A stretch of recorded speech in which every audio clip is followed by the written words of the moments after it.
I'm Peter Propp, and the timer just started. I'm John Blossom, and welcome to another 10-minute strategy episode. Today we're going to be looking at the new blogging. All sorts of new platforms out there, including Tumblr, Posterous, Google Buzz, lots of different ways to communicate with people these days. Right. So John, I was thinking we should, in this discussion, we should have a team Tumblr t-shirt. You could be wearing a Team Buzz t-shirt because you're Mr. Buzz. I'll take that as a compliment for now. Exactly. I had an interesting discussion today that I wanted to relate to you. I was talking to some small business people, and they talked about not wanting to tweet. They didn't think they were that interesting that they should be tweeting or being followed on Twitter. And they also find Facebook to be annoying as a way to communicate with people. They see too much Farmville sort of clutter on there. Right, games. And I suggested that if they work with Tumblr, they're going to find a very interesting experience, because Tumblr links into, it does link into LinkedIn eventually through Twitter, but it makes it very easy to tweet and to blog and to post to your Facebook account very simply, and really becomes a blogging platform for those who might not want to write a long blog piece, but occasionally do, but really who want to add blogging into the way they live their everyday lives without too much effort. Exactly. It's what I would call mini-blogging. Right. We heard a lot about Twitter being a microblog, 140 Right. characters type of communication. It's too small. Which is, what can you do? You can do a headline. Right. It's great if you're at the site of an earthquake or something like that. But not really for communicating an intelligent thought. Right. On the other side of the coin, you have traditional blogging, which is very open-ended. And what I see happening in a lot of blogs these days is that they become a lot more like my blog has been for many years, kind of longer posts. Right.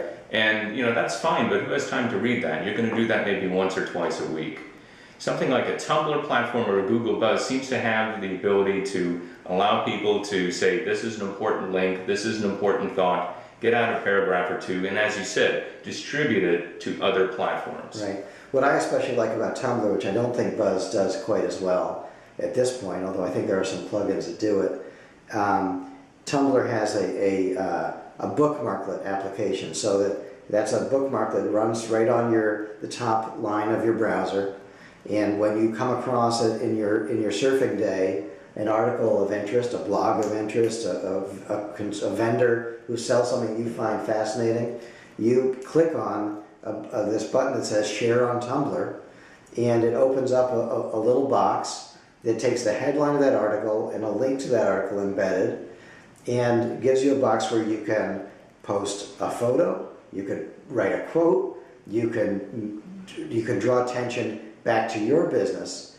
and basically allows you to put yourself within the context, your business, within the context of the article that you just saw. Exactly. That's one of the things I really like about this style of blogging. Before, I would put out news headlines, and I would either just do a whole bunch of them and put it out as a blog post. Right. Then along came Twitter, right. And I was able to get in maybe 20, 30 characters of commentary right. on top of whatever the headline and the link was. Now I have the ability to get out a reasonable amount of commentary without investing a lot of time in it. Right. Buzz has some of the equivalent controls to be able to buzz this when you see something that's out there on the web. One thing that I find convenient along that way, I use Google Reader, which aggregates feeds from weblogs, news sources, things of that sort.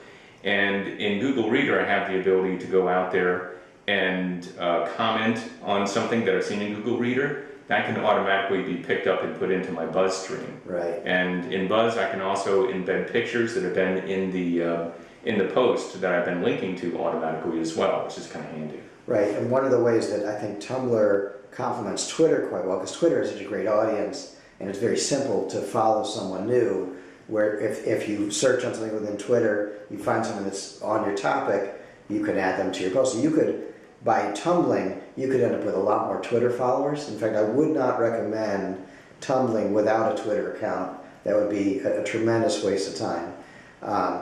And I would also highly recommend that you link your Twitter account into your LinkedIn account, and that's brain dead simple to do through the LinkedIn interface.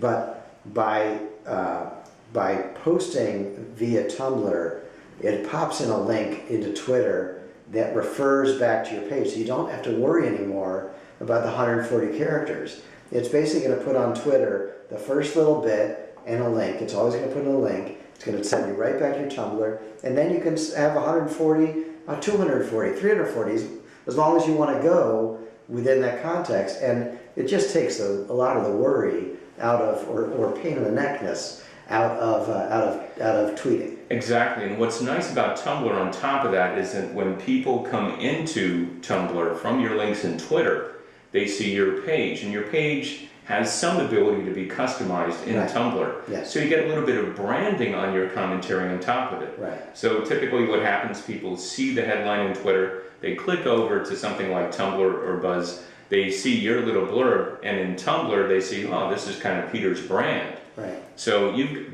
basically provided some marketing and advertising before people click on the link. Exactly. So they're going to be looking at that link from your standpoint. And additionally, within Tumblr, which is interesting, it allows you to follow other people on Tumblr. So there's a whole aspect of Tumblr where people are recognized as sources who know a lot about a certain topic, similar to Twitter, but more tightly controlled within Tumblr.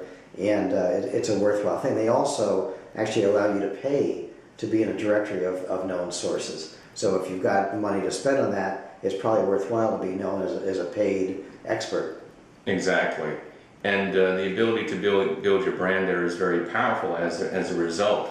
Buzz has some similar things there too. They have the ability to follow, and what you also have the ability in Buzz to be able to feed in things from other sources. So if you wanted, as you posted things in Twitter, for the sake of argument, you could have those appear in your Buzz feed. Right. What most people seem to be discovering, though, is that the people who succeed in Buzz and things like Tumblr most are the ones that create original content on those platforms. Right. Because that encourages interaction.